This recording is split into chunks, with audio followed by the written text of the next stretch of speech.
There's no denying it. Social media has pervaded our society. Parenting in the digital age can be extremely tough, no matter the age of your child. Technology is progressively becoming part of our everyday lives, and many children today are brought up in an environment surrounded by devices such as smartphones and tablets. Keeping up to speed with the latest technologies is crucial if you want to become a successful parent. In today's episode of CyberChat, we're going to discuss social media and how we can be the best parents possible to our child in this digital age.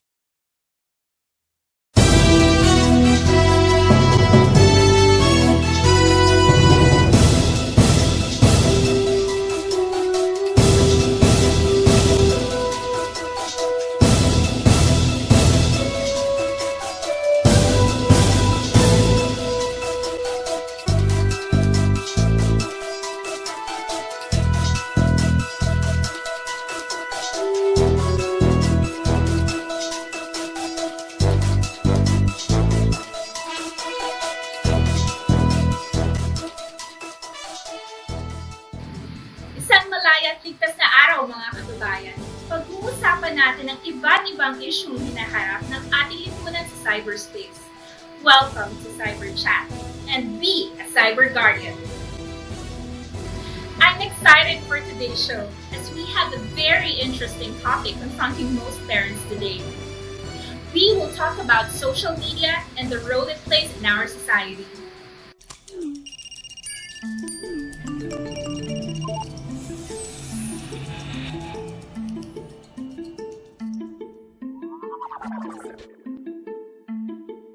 I check my phone a lot. More than I can count. I'm constantly checking my phone until I go to bed.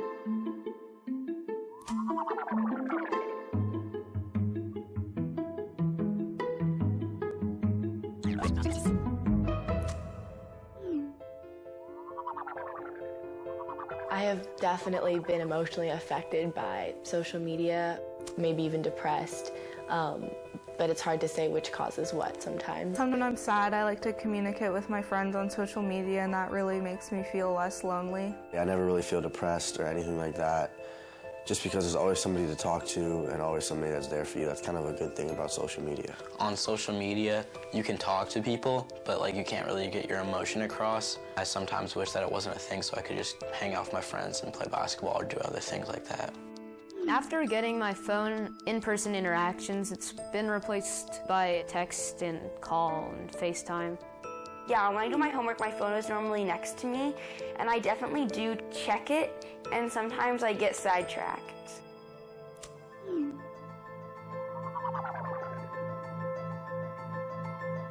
If my parents saw some of the things that I saw on social media, I think they would be very shocked. They will comment something rude with language that is offensive, and people make it very personal and hurtful. They just want to invalidate you and your feelings. I don't really wish for the days when I didn't have my phone because it gives me so much stuff that I cherish. I think I really enjoy social media when I am discussing issues with like-minded people or talking about things I'm very passionate about. Something new, it's always exciting, it keeps your attention, and that constant turnover of adding new things definitely contributes to the amount of time people spend on it.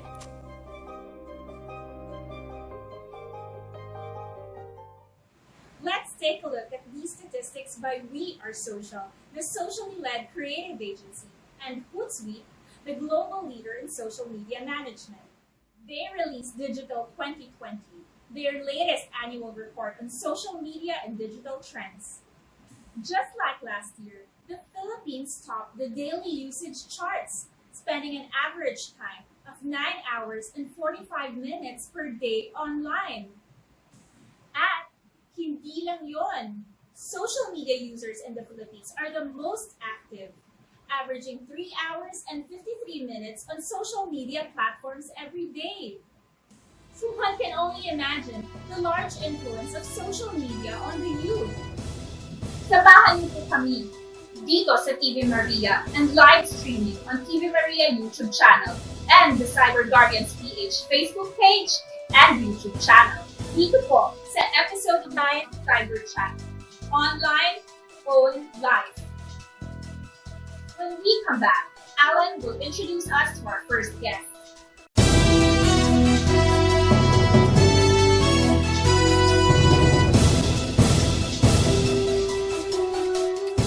Magandang araw sa lahat ng ating viewers. Our first guest is family psychologist, a sought-after speaker, training consultant, and award-winning author. She is a pioneering expert in the country on advocating digital well-being and parenting. In 2017, she was invited to be part of the experts meeting at UNESCO Asia Pacific in Bangkok to complete the digital citizenship framework. Let us welcome on CyberChat Dr. Michelle Alignay. Good day to everybody. Thank you for having me here at CyberChat. Magandang araw sa iyo, Asik Alan. Magandang araw din. For the better understanding of our viewers, pwede niyo pong ipaliwanag kung ano ang ibig sabihin ng digital media in relation to social media. I think I will explain it in how I understand it. Pero alam ko ikaw na nasa field ka ng ICT, Information and Communication Technology. Ako naman ay nasa field ng psychology.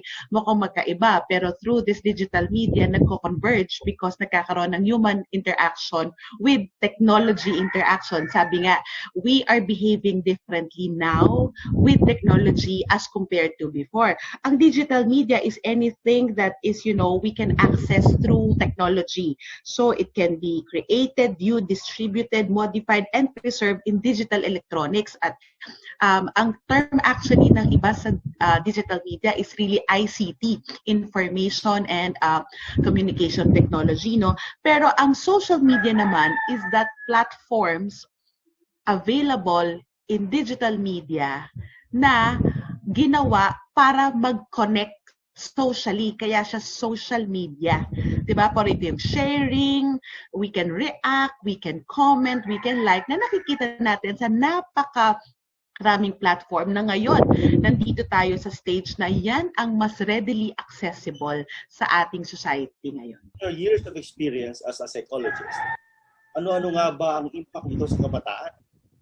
Anong opportunities at risk? Napakarami, no? Ngayon, kailangan nating tingnan na ang social media, specifically social media, meron niyang risk at meron niyang opportunities. Meaning risk, may mga bagay na pag ginamit ng sobra-sobra, kailangan natin i-quantify yan, lalo na doon sa mga nanonood natin na meron kayong mga anak na teenagers at saka mga bata.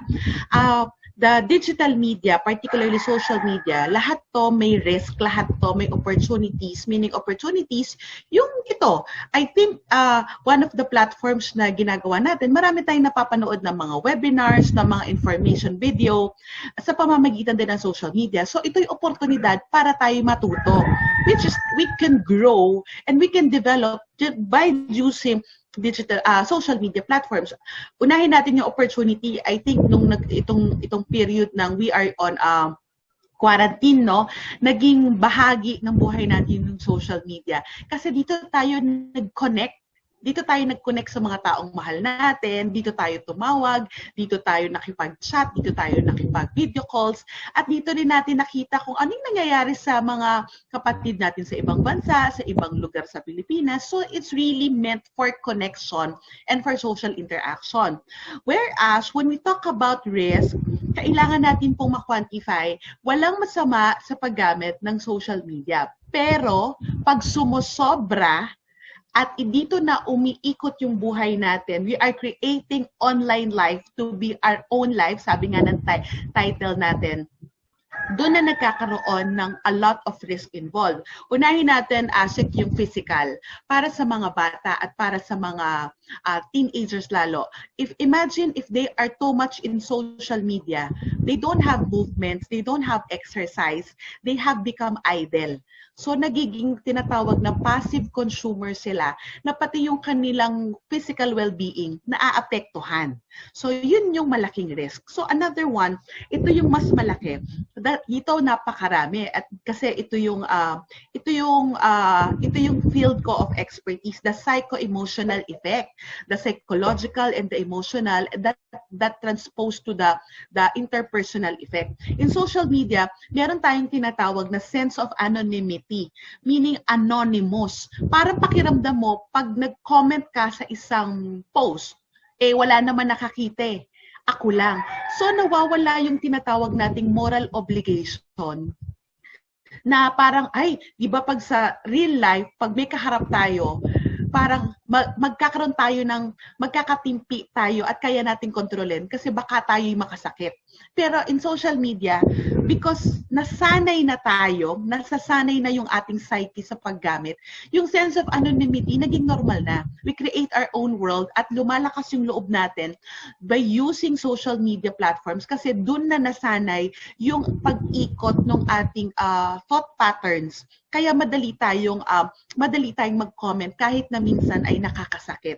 Yan yung isa sa napakalaking effect ng social media sa atin. Nangyayari sa mga bata if they use social media extensively and without the guidance of their parents, ano? And how do you think this impact in shaping the person's development, especially the children, the youth? Yeah. That's good too. That's good. That's a very good question. Di ba yung social comparison napakataas? Kaya ang tandaan natin, ang adolescents, yung mga 12, 13, 14, 15 hanggang 18, yan yung panahon na nahuhubog sa isang tao ang kanyang sense of identity. Kung sino siya. Ang tendency naman natin, lumaki tayong kinukumpara yung sarili natin, bine-benchmark lang natin.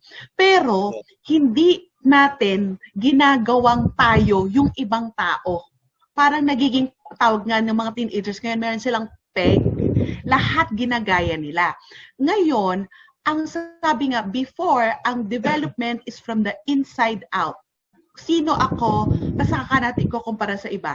Ngayon, ang development ng isang teenager, ng isang bata, dahil sa sobrang gamit nila social media, gusto ko itong mangyari sa akin, nagkakaroon sila ng comparison, bakit wala ako nito, they keep comparing themselves. What happens is that they refer to other people first, kinukumpara muna nila yung sarili nila, at saka nila dinidevelop kung sino sila. So pabaliktad from the outside in. That's the social comparison. Na to a fault, kung hindi sila magagabayan ng magulang, mahirap to. Kasi dito posible magkaroon ng identity crisis. Or they are pretending to be someone they're not. Kaya babalik ako dun sa sinabi mo kanina, may mga estudyante napakatahimik sa totoong buhay. Tapos sa social media, yung mga post nila, they seem to be another person. Ito yon, they are developing to be a different person. Yun po. Last 2013, Doc, you published a book, Growing Up Wild. Racing to the digital age in 2013. Can you tell us more about it? As parents, ano ba ang pwede namin gawin to guide or help our children to be resilient in the digital world? Maganda yung tanong mo kasi I think maraming parents ngayon, kinakabahan sila with the digital platforms na gagamitin natin with the online learning or tinatawag natin distant learning in education. No? In 2013, that book was published together with 4 other authors led by Dr. Quinali Chua, a clinical psychologist and mathematician from Ateneo. Kasi nakita niya, pero alam nyo, nung 2011, nung sinimula namin, pag-aaral niya ng 2 major schools in Quezon City. Big schools. 2 big school, we studied their media practices. Pero alam nyo, nung pinag-aralan namin yan, bago pa lang po nauuso yung iPad. So, ibang-iba yung landscape kung paano nagbe-behave ang estudyante. Kasi ang uso pa noon is just the internet na nakalagay sa computer or sa laptop. Doon pa lang ma-access yung internet connection. Pero after that, nagbago. But I believe, when Dr. Quina and I viewed the book, it's still very relevant now. Ang idadagdag na lang natin, yung aming sinasabi dati, yun pa rin yung key word ngayon, balance. Balance and management. Ang kailangan maintindihan ng parents. And The study that I went to UNESCO Bangkok for in 2017, when we put up that digital citizenship framework, lumabas na yung Digital Kids Asia Pacific Study last year. Ito lang yung main message nila. Minimize risk and maximize digital opportunities. So, ibig sabihin, alamin natin kung ano yung makakasama, pero kailangan natin expose yung mga anak natin sa digital opportunities. And the learning platforms that we will have now are digital opportunities. So, parents, you need to be what we call the digital mediators. Ano pong ibig sabihin nito? Huwag niyong pabayaan na passive recipient or passive consumer lang yung anak natin with digital technologies, with anything, with social media. Kung ano lang yung gusto nila, yun lang yung gagawin. No, we have to maximize yung paggamit nila. There's supposed to be a reason, and ngayon, there's supposed to be, kumbaga, may value added na tinatawag. So yung mediation, alam dapat ng parent kung ano yung activities online in social media ng anak nila. At na-explain dapat sa bata na ito yung risk, meron dyan mga online predators, wag mong ibibigay yung password mo pag may nag-chat sa'yo na ibang tao, wag mong basta-basta sasagutin, o kaya naman sa mga teenagers, wag ka magpa-public ng account, wag mong i-share lahat ng information mo to a fault, di ba? Para maintindihan ng parents na role nila to talk about to their children about their social media interactions. The parents need to be informed, the parents need to be intentional. Ibig sabihin, hindi ito basta mangyayari. Kailangan talagang upuan at kailangan maintindihan ng both parties. Kailangan din yung mga bata, baka kayo makakapagpaintindi sa magulang nyo kung ano yung ginagawa nila. Kasi minsan hindi alam ng parents kung ano yung ginagawa ng anak. Kasi mas adept talaga ang ating mga digital natives with technology. And more importantly, parents need to innovate. Anong ibig kong sabihin? Hindi nyo kailangan gayahin lahat ng account na ginagawa ng anak nyo, pero kailangan po tayo na magkaintindihan, mag-level off.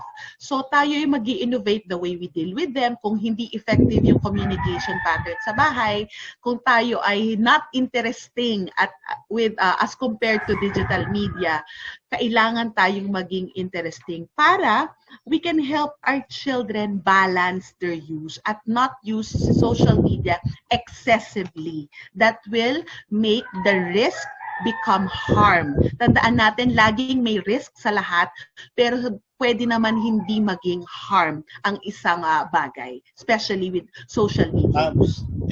What advice can you give to all our viewers out there para naman alam nila, in a nutshell, yung pinag-usapan natin? Doc. Thank you, Asik Alan. Pero alam nyo, ang parents, ang gusto nating malaman nila, ibang-iba po yung behavior ng generation natin. Lalahatin natin, tayo dito na nakikinig at ikaw rin, tayong dalawa. Iba yung pagkakaintindi natin at interaction natin with digital media. Dati optional lang yan sa buhay. Ngayon, integral yan, kasama yan sa buhay natin. Given that, tayo ay ang tinatawag na digital migrants at ang mga anak natin ay digital natives, tandaan natin, ang anak natin, alam nila yan gamitin. So, mas mataas ang ating anxiety level with digital media kumpara sa kanila. So, mas maganda kung hindi may mga bagay tayo na we are worried, tas gusto natin ma-implement yung rule, sit down with your kids. Kaya napaka-importante na meron tayong magandang communication sa loob ng bahay. Hindi yung sana hindi nyo ginagamit yung social media para kakain na. Yung pumaba na kayo, yung mga utos dinadaan nyo pa sa social media platform. Pero kung may maganda kayong pag-uusap, you can ask your child, anak, ano ba yung ginagawa mo? Patingin nga. Kasi interesado lang akong maintindihan para masuportahan kita. Tapos through that conversation, alam niyo yung interaction with social media. O, tinan mo to. Anak, nakita ko sa account mo may ganito. Or, ang nakikita ko po kasi maraming parents, sinostalk daw po nila yung anak nila sa Facebook. Pero sa totoo lang po, wala naman po talaga yung mga bata sa Facebook ngayon eh. Mga older people na yung nasa Facebook. So, they use other platforms. Correct. So para hindi tayo magtaguan with social media, sa bahay pa lang ayusin niyo na yung communication. Pangalawa, be involved. Be involved sa buhay ng anak nyo. Kasi importante yan para alam nila na, hey, my family, they're real. Totoo sila. Totoo silang tao, totoo silang kaakap ko, totoo silang kadamay ko, at hindi ko kailangan lagi ang social media kasi sa bahay pa lang I feel safe and accepted by them. That is very critical. Kaya kasi maraming nagpupunta honestly with social media kasi they cannot find real connection sa bahay. Kaya doon sila kumukonekta sa labas. So sana yung mga parents natin, you sit down and wag niyo lang pabayaan na yung anak niyo to build a life of their own using social media. Be in the know kung ano yung nangyayari sa kanila. So you have to really do something. We have to really sit down and get to know them better and to create better connections, literally personal connections with our children. Thank you very much for guesting and sharing with us your expertise on social media. We'll be right back. One important element attached to respect and etiquette is socio-emotional skills. This includes self-management or self-regulation, self-awareness, social awareness, relationship skills, and responsible decision-making. On the digital world, we're now very much connected, especially through social media, blogs, video games, online forums, avenues like these. However, with all these technology available to us, with just a click of a button, it's easy to forget that behind these social media accounts or online game avatars, there are real persons with feelings, families, goals, values, and aspirations. The anonymity offered by the internet can sometimes make us act in careless and insensitive ways. This is why self-management or regulation is very important. Together with self-regulation is the skill of self-awareness or being able to reflect upon one's own actions. Social awareness and relationship skills, on the other hand, are important in predicting and detecting how others might feel or react to your words or actions online. These skills will help people prevent cyberbullying, trolling, cyberstalking, and other negative digital engagements. Basically, these skills allow people to make responsible decisions online. Instead of just saying, don't do this or don't do that online to your students, you can create positive activities and discussions to engage students in talking about these topics.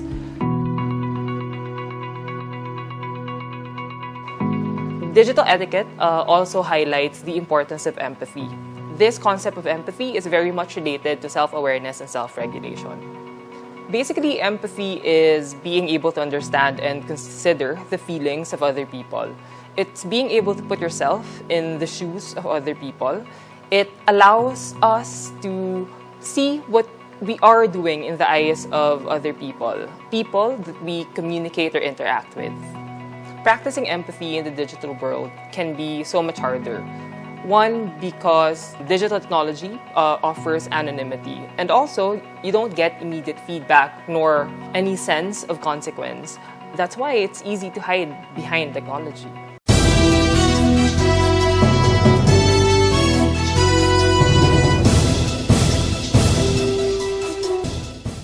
Our next guest is an entrepreneur at heart and a pastor for the CCF Family Ministry, which caters to the needs of young families with a mission of bringing them closer to God and to each other.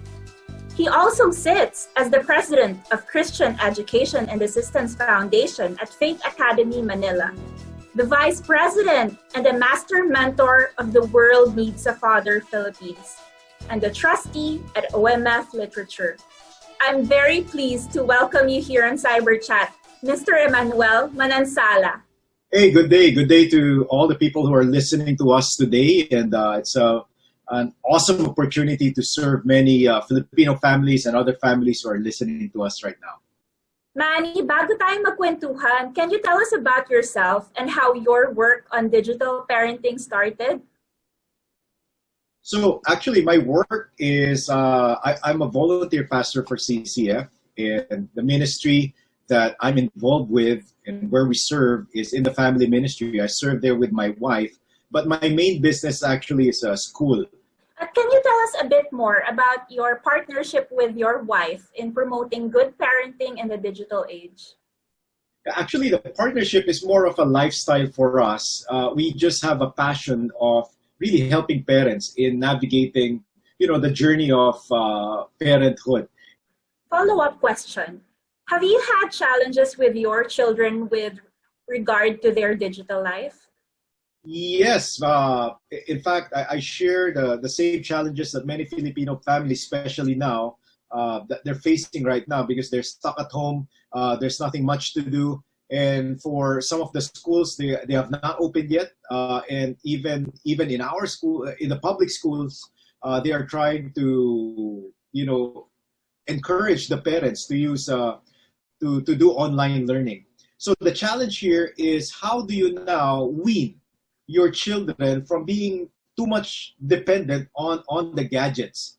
And there was a study that is readily available online. You can Google it in We Are Social. The digital use of a typical of all the people in the world, and they also identified the countries that are dependent on gadgets and internet use. And you'll be surprised that Filipinos are number one. Actually, it's not surprising anymore. That we are number one in internet use around the globe. So I think I think we spend more than 10 hours on the internet, and more than, I think, close to 5 hours on social media alone. Now, if you look at that, if our kids are spending 5 hours every day on their gadgets, on social media, that means 5 hours that is taken away from spending time with the family. That is also 5 hours that is taken away from doing their homework and studying. And now the challenge for the government right now in our country, and in DepEd particularly, is how do you now make that internet use productive at home when our kids are so addicted to their gadgets and doing something that is not beneficial for them. So those are the challenges that we are facing, and the parents are also working. And so while some are working from home, how do you now monitor your kids' gadget use? Thank you very much, Manny, for sharing with us those stories about your family and about your observations among Filipino families nowadays. We will be right back to discuss parenting in the digital age.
Earlier, we heard our first guest talk about social media.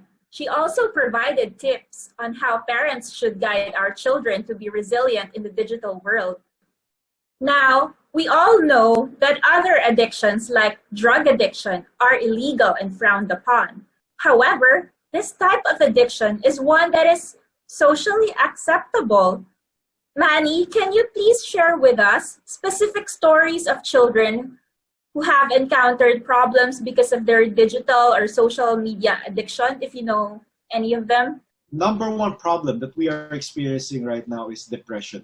There was, I don't know if our doctor, your guest earlier mentioned this, but the Philippines is actually number one in Southeast Asia in depression. We have the highest depression rate in Southeast Asia.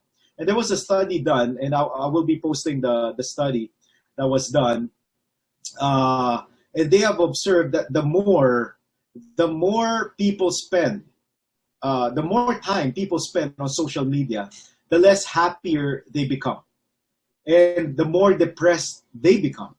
And so there is a correlation between social media use and depression. Now, the reason for which is this, as I have observed with our ministry, with the parents and with the kids. I was also involved in a next gen ministry in our church. And you know, when kids are on social media, there is this tendency for them to compare what they have with what other people have. You know, what they are not enjoying and what their classmates are enjoying. And so once they compare themselves with other people, they become more depressed because they're now looking at what they are lacking. Samantala, sa mga mahihilig mag-gadget dyan, lalo po kayong mga magulang na hinahayaang mag-gadget ang inyong mga malilit na anak, makinig po tayo sa balitang ito. Dahil daw sa sobrang pagkababad sa paggamit ng gadget, isang batang babae ang nagka-seizure at animoy na stroke. Nakatutok si JP Soriano. Oops, no, no, no, I told you no. Hindi na makahirit sa paggamit ng tablet ang 6 na taong gulang na bunso ni Ikon. Natrauma na raw kasi si Ikon matapos daw biglang manghina, bumagsak sa lapag at makaranas ng sintomas ng stroke ang anak. Ang dahilan daw matapos ang check-up dahil sa sobra-sobrang paggamit ng gadget. Naku po, siya, lalo na po ng bakasyon, siguro po gigising siya ng around 7 to 8 a.m. No breakfast, iPad first. Yun po. Tapos po, mag-stop lang siya para kumain, maligo, and then iPad ulit. Until 2 a.m. Pinagsisisihan daw ni Ikon kung bakit niya pinayagang wantusawa na gumamit ng gadget ng anak. Nitong 1 linggo, bigla na lang daw nagsisigaw ang kanyang anak matapos daw hindi maigalaw ang braso at hindi makatayo. Mami, yung arm ko para pa rin jelly, oh. Ganun siya ng ganun. Ay, because nakita ko yung lips niya, ganun. Tapos po kung magsalta siya pa, Mami, look mo yung arm ko parang jelly. Sabi ko, la, hindi naman po siya bulol kasi po maayos naman po siya magsalita. Eh di ako po kinabahan na. Naisugod daw sa ospital ang anak, dumaan daw sa iba't ibang uri ng tests at wala namang nakitang pilay o anumang injury. Tinanong daw ng pedia-neurologist kung madalas bang gumamit ng gadget ang anak. Sinabi po sa amin na focal seizure. Hindi ko po talaga inisip na magiging cause ng sakit ang paggamit nila ng gadget. Kanina, we saw a video of a 6-year-old girl who had a seizure because of overexposure to gadgets. Grabe pala talaga ang posibleng epekto nito sa kabataan. Manny, what price is the family paying because of this addiction? What are the effects? You know, attorney, that was a very, very good question. Talking about the price that we pay because of our digital addiction. You know, the price that we pay is something that cannot be taken back. I believe that the price that we pay is time. I mentioned a while ago, it's all about how you manage your time and how you spend your time with. And time is something that you cannot go back and retrieve. Once you spend 5 hours on gadgets use, that is 5 hours of time that you have used either productively or unproductively. And if you, the tendency, as I'm saying, if you are spending it on social media, most likely you are not spending it productively, especially with your kids. And that is the time that they cannot bring back. And if they are focusing, you know, you can only focus on one thing at a time. You know, if you really want to spend time with a person, if you really care for that person, your full attention must be on that person. As we have mentioned, you know, the amount that you pay, you know, the thing that you pay because of digital addiction and reliance on gadgets and not spending time with your family is time not spent with them. And let me just read to you some of the things that we gathered in research of the effects of this. You know, only 4% of teenage girls feel that they can go to their fathers to talk about a serious problem. So out of 100, only 4% of teenage girls ang lumalapit sa kanilang tatay para kung meron silang problema, feeling nila makakalapit sila sa tatay nila, 4% lang po. Speaking of the time that you spend with your family, if we as parents are more concerned about social media, and if our kids are more concerned about their gadget use than spending time with us, then this is what will happen. And in fact, it was written in the research that only 4% of teenage girls feel that they can go to their fathers to talk about a serious problem. So meaning to say, yung mga 4% lang po sa 100 Pilipinong teenage girls, 4 lang po dyan ang nakalalapit sa kanilang tatay para pag-uusapan ang problema nila sa buhay. And so if these teenage girls cannot go to their fathers to talk about their problem, who do you think they go to? Another research says that when teens under stress ask where they turn to for help in crisis, pag merong crisis ang inyong anak na teenager, alam niyo po, 48 ang father sa list. Pang-48 kayo bago kayo lapitan ng anak ninyo, meron na silang nilapitan na 47 other people before you know that they are experiencing a problem. And so that adds to the stress, that emotional stress that our kids are feeling right now, the Filipino kids are feeling right now. Hindi sila makalapit sa kanilang magulang dahil yung magulang nila busy sa trabaho or busy sa gadget or busy sa anumang hobby. And this puts strains in the family. Add to that our gadget use, add to that our social media use, lalong hindi nakakalapit ang ating mga anak sa atin.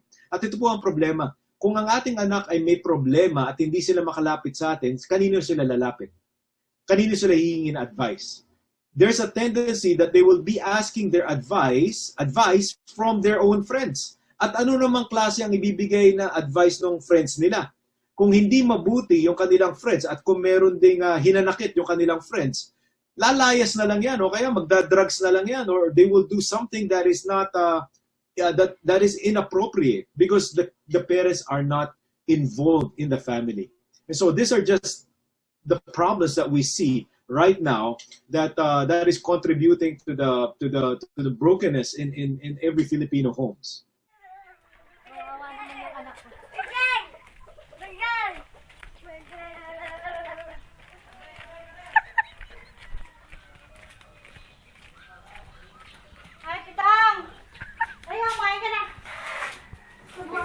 Mamaya na. Ay. Kawawa ka naman. Okay na. Ay, ang ganda pa doon ng computer dito. Napakarami mo namang barya. Baka bukas ka pa umuwi niyan. Umiihi ka pa ba? Ito nakakaawa na may anak na ito. Nakakabisit ka. Ano ba? Ito mo. Mama. We saw in the video how yung isang nanay ay sinusubuan na lang ang anak niya just so the child can eat. Kasi hindi umaalis sa harap ng screen. Ito na lang ba ang magagawa ng mga magulang na hindi na mapigilan ang digital addiction ng mga anak? Of course, may magagawa pa tayo bilang mga magulang. And we need to really put back the Filipino values that we have. And what is that Filipino value? Number one is respect. When we are talking to another person, especially our kids, our kids, they need to learn to respect us by looking at us eye to eye when we are talking to them. In the same way, if you're a parent, you also need to learn how to put down your gadgets and look at your kids eye to eye because respect is mutual. And by doing that, you increase your bonding chemical and the oxytocin and the endorphin is released and the serotonin is released. The serotonin is released. And now, even in your internal level, on a physical level, your brain and your body is already working with your desire to bond with your kids when you look at them eye to eye. And so you are able to make that connection. Do that often.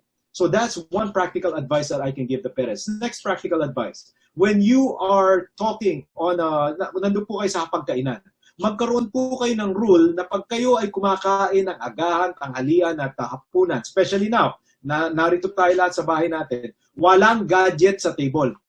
Bawal ang gadget. So mag-assign lang po kayo ng lugar sa inyong tahanan na kung saan yung gadget nyo ay doon lang makikita. Naalala nyo po ba nung panahon na meron pa po tayong telepono na nakatali, yung may cord pa? Saan po nakalagay yung telepono? Sa isang lugar lang ng tahanan natin. And so if you want to talk to somebody, doon ka lang pupunta. And if you're talking to somebody, hindi ka abalahin ng mga kasama mo sa pamilya dahil alam nila na busy ka. But right now, with a cell phone, we can bring it anywhere. Kahit nasa CR tayo, nandun yung cellphone natin, parang wala na tayong space. So my suggestion is to build a digital space at your home na kung gusto mo magtrabaho, doon ka. Kung gusto mo mag-social media, doon ka. Pero apart from that space, all other space at home is for you to interact with your family eye to eye and person to person. Okay po ba yun? So that's one advice. Another advice I can give. Do not bring your cell phone sa inyong kwarto. Even for your kids, even if they're teenagers, never allow them to have gadgets before they're sleeping. Magkaroon kayo ng lagayan ng gadget.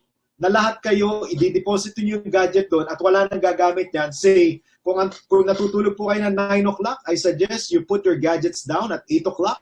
So wala nang gagamit between 8 to 9 hanggang sa matulog na kayo, nakatago na yung gadget doon at walang kikilos. Bakit po? May iwasan nyo yung pornography. May iwasan nyo yung inaharap natin ngayon sa international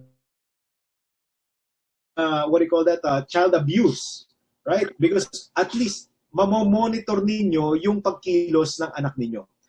Another advice, especially now when the kids are, the DepEd is asking the kids to do online study, make sure that the parents are there to watch over, at least from time to time, para hindi sila mag-multitask. Hindi pwede kasi na mag-multitask ang isang bata, nag-aaral at nag-social media. Hindi po pwede yun. Kailangan nakafocus sila. Ngayon is very, very challenging time for us. We need to limit their gadget use to productive activities, especially studying. Thank you very much, Manny, for joining us today. We hope that CCF Family Ministry and Intentional Living can continue to be a program partner of the Cyber Guardians PH. Your final message, please, for our viewers. There is hope. I believe that the gadgets can be used for good, but it can also be used for evil. And the Bible says in John 10:10, the enemy comes only to steal, kill, and destroy. But Jesus came so that we may have life and have it abundantly. Ang payo ko po sa lahat po na nakikinig sa atin is, parents, never allow the enemy, a demonyo, to use gadgets or whatever it is to destroy, kill, and destroy your family. But let the Lord just guide us and ask the Lord for guidance on how we can bring our family closer together and how we can bring ourselves closer together to God and to each other. We will be right back.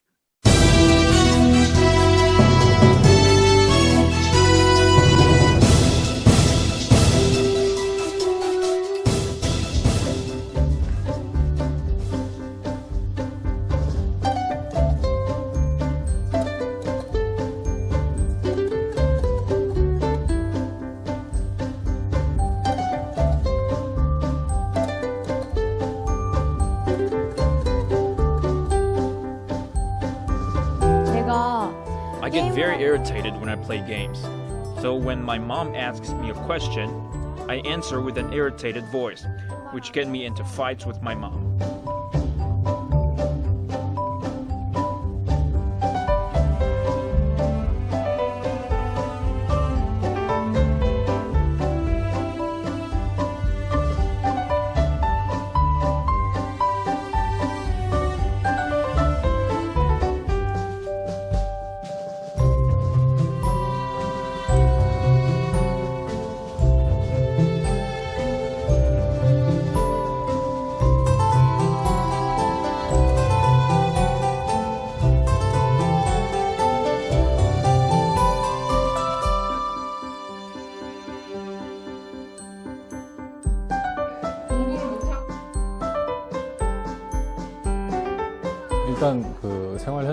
The most important thing is to maintain this in their real life. After this camp, each province has a teenage counselling program, and we are connected to these groups that can then keep counselling them for 2 months. The students are encouraged to keep up the counselling even when they return to their normal lives.